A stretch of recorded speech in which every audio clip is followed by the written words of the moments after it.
देवहूति पतिव्रता नारी की भांति ब्रह्मचर्य, यहां पर ये सारी चीजें भी शिक्षा है, बहुत सारी शिक्षाएं। मैं कई बार शादियों में ये चीज समझाता हूं स्त्रियों के लिए,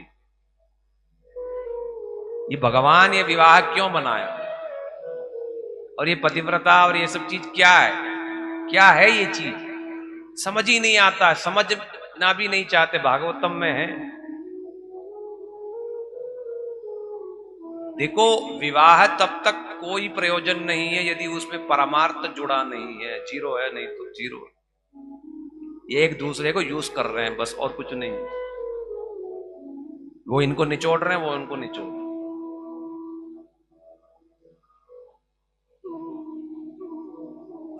परमार्थ जुड़ने पर ही वो शादी का कोई मतलब है, अन्यथा कोई मतलब नहीं। आप जहां भी खोलो शादी का मतलब ढूंढ रहे हैं, वाद विवाद हो रहा, शादी क्यों है, समझ ही नहीं आता। अरे केवल एक दूसरे को परमार्थ में सहायता देने के लिए है। कैसी सहायता?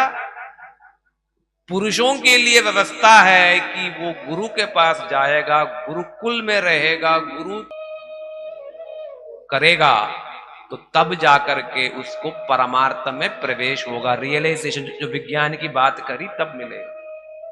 अब वही पुरुष विज्ञान प्राप्त करके यदि विवाह करना चाहेगा और वो लौटेगा घर करेगा, तो भगवान ने स्त्रियों के लिए भी व्यवस्था फिर बना रखी है।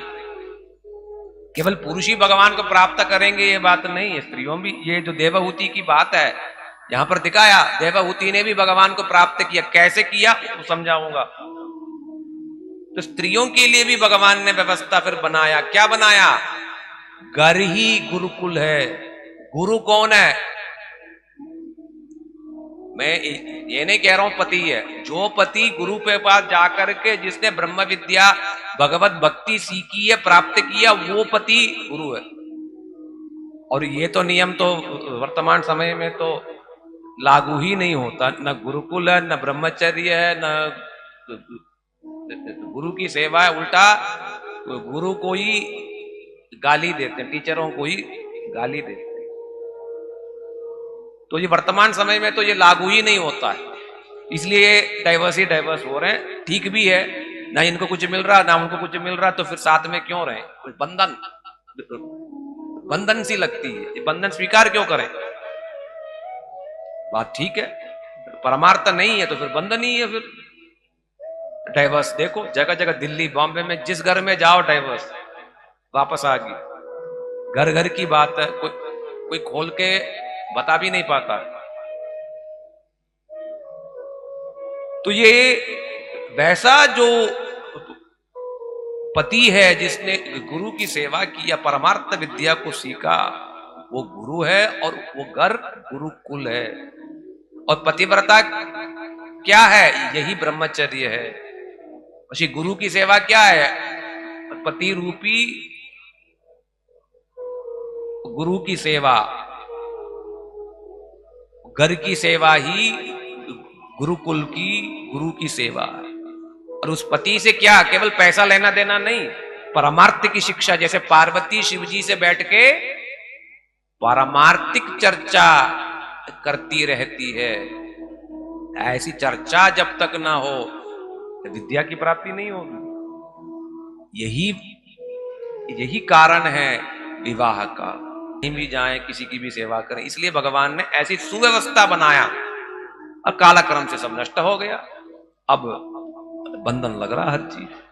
तो इसलिए कारण ये है, यदि भगवान के मर्म को समझेंगे फिर किसी में दोष दिखाई नहीं देगा। सब में सुव्यवस्था, सब में सुकारण है, और एक दूसरे को मदद करने के लिए है। जिस प्रकार से पति भगवान को पा सकता है, पत्नी को भी ऐसे ही भगवान को पाने की व्यवस्था बनानी होगी। तो 1000 साल तक वे तपस्या में रत रहे, तब तक देवहूति पतिव्रता नारी की भांति कर्दम मुनि की सेवा किया। कुछ नहीं, रात सेवा की, इतनी सेवा की सूख गई, बाल सब पक गए, जटा बन गया, तपस्विनी बन गई। 1000 साल के बाद कर्दम मुनि नेत्र खोल करके देवहूति की तरफ देखा, मन में कृपा जगी कि कहां ये राजकुमारी अपना सौंदर्य, अपना यौवन सब कुछ त्याग के मेरे पीछे मेरी सेवा में लगी हुई है। ऐसे मन में प्रेम भाव भी जगा और कृपा की भावना जगी। तब देवहूति को पास में बुलाया, स्नेह से बताया कि तुमने मेरी सब प्रकार से सेवा की है, मैं तुमसे बहुत संतुष्ट हूं, बोलो तुम्हें क्या चाहिए, जो चाहिए मैं तुम्हें दूंगा। किंतु देवहूति ने अभी ठीक ठीक रूप से पति की संग नहीं किया, यानी परमार्थिक संग नहीं किया। सेवा तो किया किंतु परमार्थिक संग अभी नहीं किया, मन में लालसा है। तो देवहूति ने बताया कि देखो, विवाह हमने क्यों किया, मां बनने के लिए, मुझे आप कृपा करके संतान दें। तो कर्दम मुनि मुस्कुराए और कुछ नहीं कहा, और कहा ठीक है मैं तुम्हें दूंगा।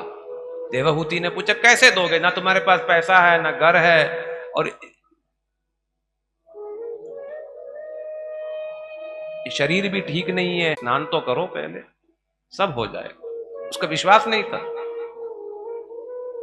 तब वो गई बिंदु, न जाने कितनी सेविकाएं वहां पर थी, सुंदर सुंदर वेश धारण करके, और देवहूति ने भी देखा वो पुराना शरीर सब पता नहीं कहां चला गया, देवनारी हो गई, दिव्य हो गई। और बाहर निकली तो क्या देखा, पति अब पहचान में नहीं आ रहे, वो भी देवता जैसे बन गए। चौंक गई कि गति से जो भागता है। हाँ? सोच के देखो, स्वयंभू मनु ने बेटी को किसको दिया? हाँ? जिनके पास कुछ नहीं था। कोई देता है बेटी ऐसा? कोई नहीं देता। किंतु स्वयंभू मनु ने क्या देखा? इनकी तपोबल को देखा, इनकी भगवान में निष्ठा को देखा। ये तपस्या ही सब कुछ देने में समर्थ है। तो विमान सामने प्रस्तुत हुआ, देवहूति को बोला चलो। और वहां पर भी कई सारी सेविकाएं, कोई चावल डुला रहे हैं, कोई पैर दबा रहे हैं, कोई कुछ कर रहे हैं, कोई कुछ कर रहे हैं। ऐसे विमान में बैठ के सारा विश्व ब्रह्मांड घूमा और देवहूति के साथ विहार किया। और जब तक देवहूति का मन नहीं भरा, परिणामतः 9 बेटियां हुई। तब कर्दम मुनि जाने लगे, देवहूति रोने लगी, कहने लगी ये बेटियां तो शादी करके निकल जाएंगी, मैं किसके सहारे रहूं, एक बेटा तो दो। तो तब कर्दम मुनि को याद आया कि भगवान ने बोला था मैं बेटे के रूप में जाए। और कपिल भगवान को प्रणाम करके, जैसे विष्णु ने पहले फिर बताया सारी कामना को त्याग के मेरा भजन कर सकोगे तो मुझे प्राप्त कर सकोगे, ऐसे ही सारी कामना को त्याग के कपिल भगवान से कृपा आशीर्वाद लेकर के गए और निष्कपट रूप से निष्काम भाव से भक्ति की और भगवान को जल्दी से जल्दी पाया।